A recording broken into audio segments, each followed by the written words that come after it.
showing up, daily bread, showing up, and now audience or obedience. If you go back and listen to the last couple episodes of the podcast, a couple days ago, I got the message about just daily bread, like just waking up and finding the one little tiny morsel that day that will be able to suffice, and then going step by step.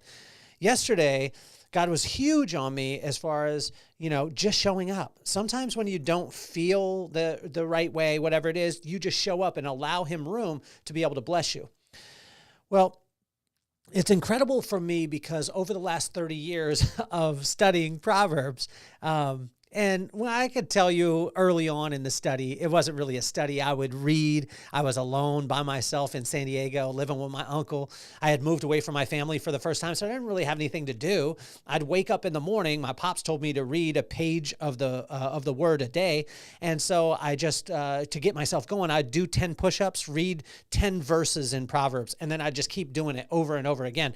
And I wanted to get my body stronger, but also I wanted to fill my mind and my spirit and things like that. So I can't say that it was as much of a study, but it's been incredible in, probably the last 10 years where I've been truly studying, looking into this, that 3,000 years ago, these things were written on a corresponding day for the corresponding proverb, and how they can relate and hit every single day. I'm thinking, there's no way, God. Like today, I'm thinking about it. There's no way.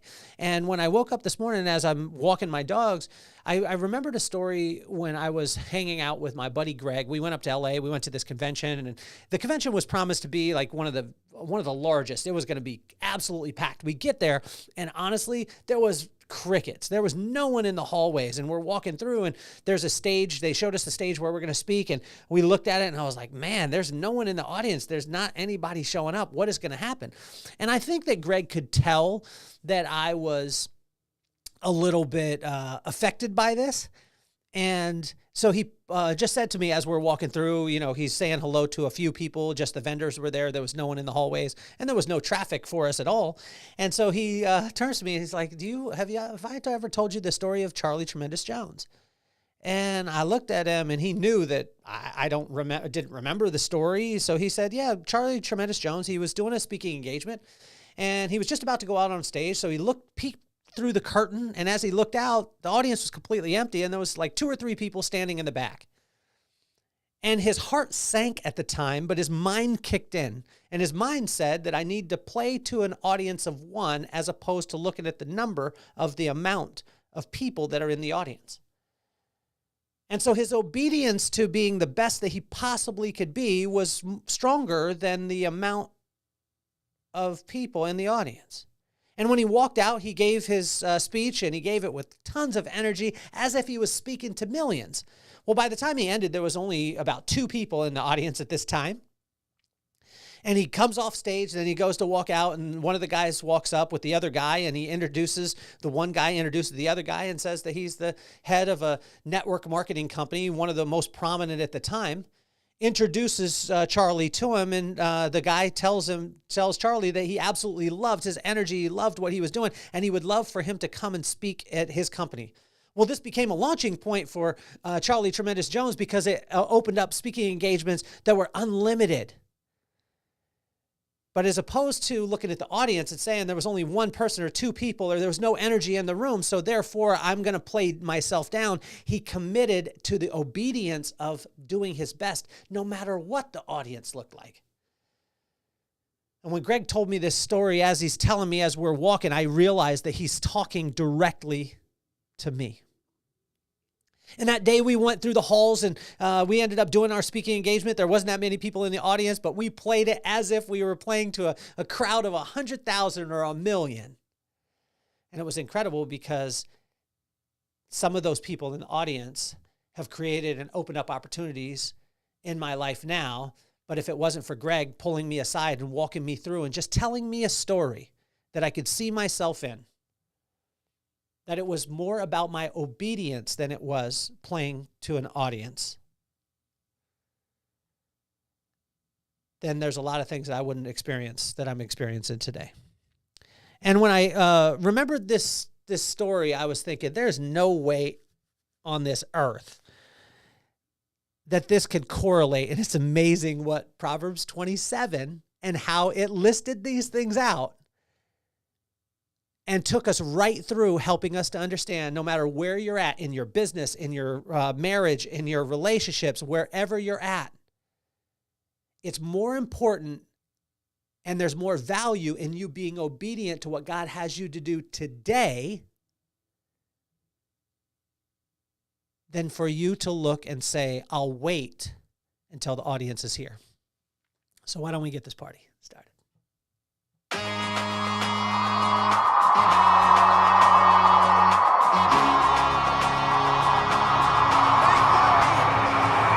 Nothing more on my mind. I got two shines, so every day I grind. Work in the morning, work in the evening. We's achieving, cause we believing. It's for certain, we put the work in.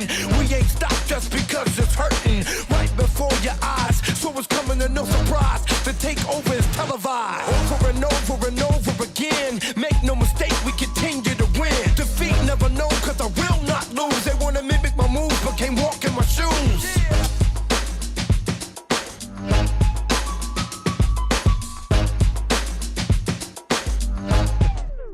I don't like when God asks me questions because when he asks me questions like this, are you playing to the audience? Are you playing to, are you being obedient? I always know that there's some back end to it and that I'm learning some lesson. And there's a lot of times where I don't want to learn a lesson. I just want to hear the praise of saying that you're doing a good job. You're doing great. You're doing the perfect thing because I don't even have to talk to you. And it's like, God is like, nope, that's not going to happen. And I found myself, especially in this space. I mean, when I transformed, when I started in on the podcast, it's been 5 years. 5 years ago, I was thinking, man, a podcast, you got to do the audience. You got to make sure that the audience comes, and you got to do this, and you got to do that, and you got to do all these things, and we got to build the audience and all those things. And what's helped me to realize that or keep me grounded is that with my friends, my brother Rob, my brother and friend Will, my buddy Dave, that honestly, it's an audience of one. Like if you pour into the one will bring the masses, but seldom will the masses ever bring the one. And this is where I've got off at times because there's been times in my business and in my relationships where I've looked and said, oh man, if I could just get to this point, everything will flow. And I look back at it and it's like, it's just the little things. I was just talking to a woman yesterday about how we built our Chicago location. So we opened up in the dead of winter. We had no market share, meaning that no one in Chicago knew who we were. We didn't have any advertising budget and we didn't know how to do it. So what we did is we just said, go out and find people. And the kids that were 19 to 24 years old were like, how do we find people? We'll just walk up and say hello and tell them you would love to have them come into the salon. And they were like, well, what are we going to do? I said, well, just offer them a complimentary blow dry. And when they offered them a complimentary blow dry, they were like, okay, cool. So what are we going to do? Are we going to, upsell them on whatever? And I said, no, I don't want you to upsell anything. I just want you to give them the blow dry. Give them a phenomenal service. If you give them a phenomenal service, they walk away and they'll talk about it, then you did your job. If they're not willing to talk about you just making sure that they have the greatest experience possible, then go back to the drawing board and give a better service. And so what we did is we marketed to the one. We locked into that one and gave them the best experience possible. And you know what the one did? They went and got the masses. But I did the flip side where I ran an ad in the, we ran an ad in the Chicago Tribune, and we paid quite a bit for it. And we put a little ad out and all the stuff. And it would have been better for me to pay the amount of money for the ad to one person who actually showed up from that ad. Market to the masses. It's going to be very, very tough to get the one. But if you market to the one, you lock into that one, they'll bring the masses. And so that was the question that God was asking me today is just, are you playing to the audience? Are you willing to be obedient? And that story with Charlie Tremendous Jones, it blew me away when I was with Greg up in LA and we go through this whole experience and, in my head, I was thinking, oh yeah, we're going to have this massive audience and all the things. And Greg was like, let's focus in on the one person. Every person that's in front of me is that one person. Let's play to an audience of one. See, in Proverbs 27, it asks the question, are you playing to the audience or are you willing to be obedient? In verse 1 and 2, focus in on who's in front of you and allow them to sing your praises. This is probably one of the biggest things for me, in not only in my career, but also just in my life is honestly, like it has so much power when someone else sings your praises. My pops taught me this, and I talked about it yesterday too, and I want you to go back and listen to the last couple episodes, Daily Bread, and then listen to yesterday about, or what we were, I believe it was Rob Your Joy, was a couple of days ago. But I would look at those things. Oh, it was Showing Up. Showing Up was yesterday. And Daily Bread was the day before, and Robbing Your Joy. And, but go back and listen to those, because what I would say is my pops was always, always, always big on that. It wasn't about the masses. It was just about the rule of 10.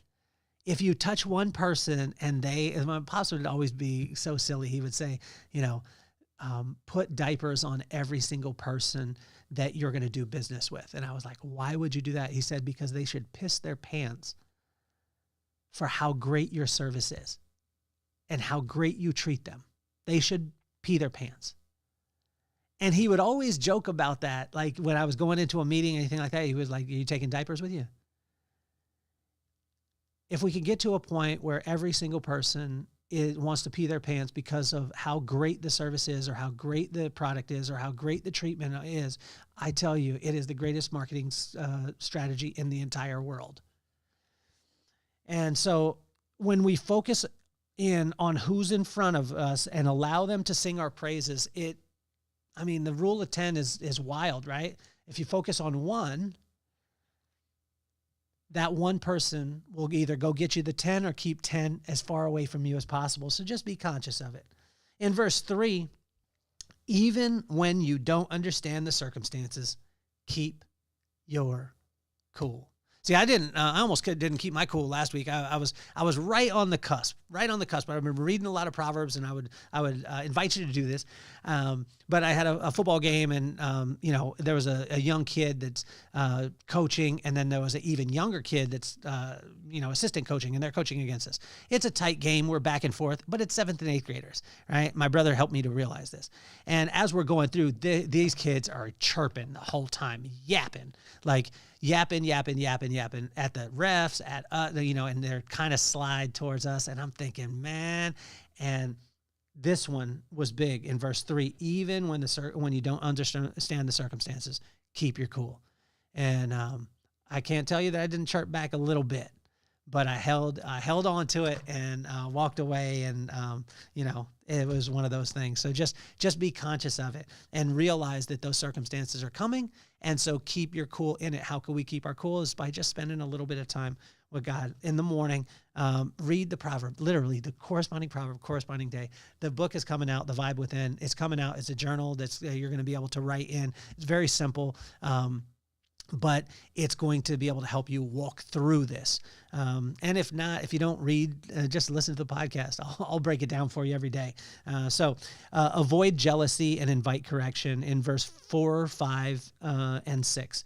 Avoid jealousy and invite correction. My mom was very supportive of everything in our lives as far as relationships, everything like that. But I remember there was a time in high school where I had got off the phone and I slammed the phone down. You guys remember back in the day when you had a phone that you would slam it down. You don't do that to your cell phone today. But I slammed down the phone and I was, just mad because I think a girl was talking to somebody else and I was jealous, and my mom literally put her foot down on the linoleum floor in our double wide mobile home. She stomped her foot. Bam! She said, I'm putting my foot down. That's it. And I was like, she was a small woman, but she put her foot down, and just because the jealousy part was not something that she put up with. It's a normal emotion. I completely understand, but, avoid jealousy and invite correction.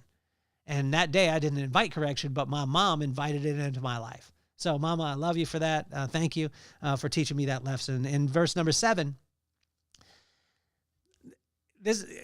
God was speaking to me this morning, and as I was writing, I was asking questions, and I would invite you to do this, journal and ask questions.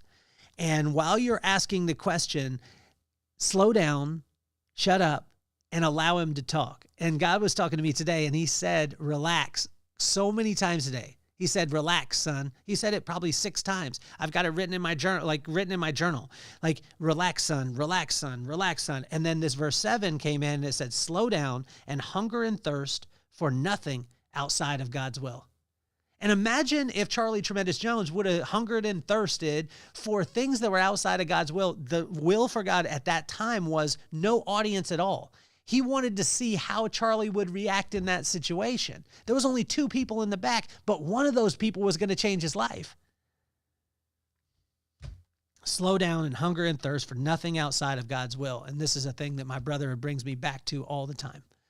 You know, I'm constantly calling him and trying to tell him like, oh yeah, I'm doing this. I'm going to do that. I'm going to do that. And he's like, you're already doing it. Focus in on the obedience, not the audience, buddy. The audience will show up when you're obedient. In verse 8, 10, and 11, an audience of one will bring the masses, but the masses will rarely bring one. Sit in that for a little bit. In verse 9, listen while you're doing it. Smell good, like Maddox. See, Maddox right now is all about fragrance. He ordered some fragrance, and he'd been waiting for it in the mail. He got it, and he's wearing it. I mean, he's a 13-year-old boy, so some of the fragrances, I mean, I wouldn't wear them, but he's just in. And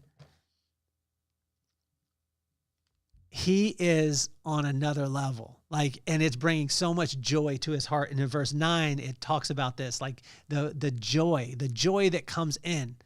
And to listen to wisdom. But while you're listening to wisdom, make sure that you smell good, and make sure that you're enjoying that time. Because, when I talk about wisdom or I talk about Proverbs or any of these things, a lot of times people are like, oh, is this stuffy? And I don't know if I want to go. No. What God is saying is, I want you to listen. I want you to focus in on wisdom, but I want you to smell good. I want something to bring so much joy to your heart. And that's what's bringing joy to Maddox's heart right now. He said to me, Daddy, do you know about John Paul Gaultier? And I said, son, I've been wearing that since way before you were born. I don't wear it anymore, but I've been wearing it for a long time. He's like, wow, we connected on it. And he's like spraying cologne before he goes to bed. If you have a 13-year-old, you know exactly what I'm talking about. Thank God that it's not Axe body spray. Just thank God.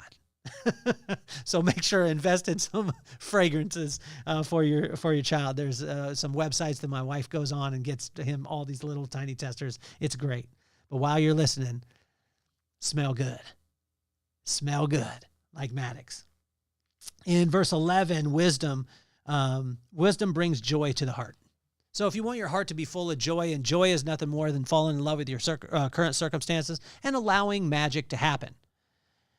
And if you want joy in your life, just fill your heart with wisdom. Fill your heart with wisdom. What is that? The right use of knowledge. The right use of knowledge comes from the fear of God. The fear of God is just the respect of God. And the respect of God comes from just spending time with him, hearing his words, seeing his actions, seeing that they're in line. And when that happens, you respect him, and that will bring wisdom. That wisdom, which is the right use of knowledge, will bring knowledge. Knowledge will bring understanding. Understanding will bring insight. Insight will bring discretion. Discretion will bring discernment. Discernment will bring discipline, and discipline will bring strength, which will lead you right back to the fear or respect of God. Bang, bang, biggity bang. In verse 12, let me see. Wisdom brings vision, and clear vision can spot silliness from a mile away. Wouldn't it be great to be able to recognize silliness from a mile away? How many of you guys have ever had a situation? I have, where you had an opportunity or whatever it was, and it was a silly thing, but you couldn't see it. You couldn't discern it. Imagine being able to see it from a mile away. Well, that's what discernment is, right? But discernment, right? Discernment comes from discretion. Discretion comes from insight. Insight comes from understanding. Understanding comes from knowledge, and knowledge comes from wisdom, and wisdom comes from the fear of God. So imagine being able to do that. And imagine that wisdom, ultimately, if you lay into wisdom every single day, daily bread, over and over again, you will spot silliness from a mile away. And the silliness could be the fact that you are looking to play to the audience as opposed to just being obedient to what God would have you to do right now. We said it the other day, if you had a list of all the things that were going to happen in your life and God listed them out, most likely we would choose the things that felt good and not choose the things that didn't feel good. But the things that don't feel good most of the time bring us the lesson and bring us the blessing that is the largest. In verse 13, don't let your alligator mouth overload your parakeet butt. This is what my pops used to always say to me. I could hear his voice, boy, don't let your alligator mouth overload your parakeet butt. Honestly, like, think about that financially. Think about that in business. Think about that in relationships. Right? And it's just a breakdown of, like, stay out of debt. Don't let your mouth write checks that your butt can't cash. Stay out of debt, personally, professionally, spiritually, financially. Verse 14, wisdom gives you timing. Timing is one of the most important things in the entire world. You can say the right thing at the wrong time and it not work out. You could say the wrong thing at the right time and it doesn't work out. Timing is everything. And in this verse, in 14, it talked about, cheering someone loudly in the morning. Like, not everyone's a morning person. So timing is everything. When I would invite you, go through Proverbs 27 and actually just read the text. Read it, whatever version you want to read. It's incredible. In verse 15 and 16, blessings are sustained with a firm foundation. Firm foundation is personally, professionally, spiritually, and financially. Focus everything towards God and ask his will in all of them, personally, professionally, spiritually, financially. It's legs of a table. And when we do that and we ask for his will and we're obedient to his will as opposed to playing to the audience, guess what starts to happen? He brings blessings that can be sustained. In verse 18 and 19, watch your mouth and you will never go hungry. Guard your heart and you will never lack wisdom. I hear my mom in that. She used to always say, boy, watch your mouth, guard your heart, watch your mouth. And she would say, seek wisdom. She would say all these things to me. And I love it because I didn't realize that my mom was, spending as much time with God as she was. She was telling me all the time that she was a prayer warrior. And I was like, what's a prayer warrior? She said that I'm just constantly praying for my boys. Constantly praying for my boys at the highest level. She was praying for our wives when we were little kids. She used to tell us that we would rule great nations. She would tell us this all the time, over and over again. And not only would she tell us, but she was praying for it beforehand. In verse 20, more will never satisfy. I need a shirt that says that. In verse 21, praise will test your heart. Some people say, like, oh, when adversity strikes, that's when you really know who's... No, praise will show. Praise will show, like when you start getting praised, you'll start to see how silly you believe. Be conscious of it. Because when the praise happens, that's when we start to get sloppy. This was what my pops talked about all the time. In verse 22, silliness is a choice. If you choose to choose silly things and then you blame those silly decisions on the fact that God doesn't love you or that he's not present, that's just silly. And in verse 23 through 27, as we finish up, is relationships and people are a true indicator of wealth. So make true friends. I want to do a huge shout out to my buddy, Dave. I love you, man. I saw your face. It was his birthday yesterday. Happy birthday to you, Mr. Dave Jansen. Incredible friend. Him and I have been through so many things together. When I flew in for my pops, like one of the last times I got to see my pops before he went on to heaven, Dave, picked me up, took me to the place where my dad was, just was available to me. He's just an unbelievable human. And he's been through so many things with me throughout my life. He is a Chiefs fan, so I don't like that very much. But he is a great guy, despite the fact that he always talks about the Chiefs. But I love you, Dave. And my relationship with you, it means the absolute world to me. I get to see you next week. And, hopefully we get to spend just some time just to be able to hang and laugh. One of the funniest guys I know, incredible human being. And so what I've learned through almost these 50 years is, The size of my bank account does not matter. My true wealth is in the relationships and the people that I put around me, and making sure that I'm looking at them as just the audience of one. Just focusing in when I have that time this week, that I spend the time just with Will, just with Dave, just with Dale, just with my brother Rob, with his buddy Craig, with DeAndre, with Andy, with Alfred. And I spend that time and I just honestly let them know how much I absolutely love them, because your friends and your relationships are your true wealth. So make a ton of friends. Charlie's obedience, as I was writing, like as I looked at this, is Charlie's obedience was more important than any amount of audience that he could ever have. And his obedience to delivering the best that he had to the audience, or lack thereof, in front of him was more important than the amount of people that were listening. The audience that you have now deserves your attention, and when you become focused on them, the rest will fall into place. So my question today is, whether it be in your business, in your marriage, in your relationships, your friendships, are you choosing to focus on obedience, or are you looking to gain the audience? It's been Proverbs 27, another episode of Inchstones. I hope I hope you join us live at the Vibe Experience on April 12th. Baron Baptiste, Keith Hale, James Dixon, Peter Anthony, myself. We've got special guests. We've got musical guests. It's going to be an incredible, incredible day. Check out our Substack too. It's the only handwritten newsletter in the industry for now, because people will catch on to it.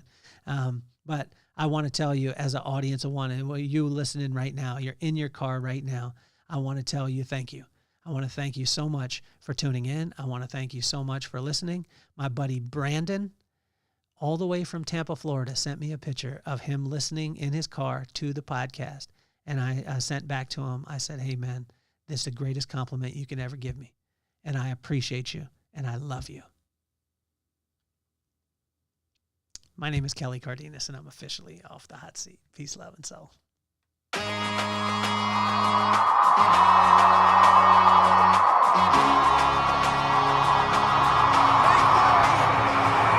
Nothing more on my mind. I got two shines, so every day I grind. Work in the morning, work in the evening. We's achieving, cause we believing. It's for certain, we put the work in.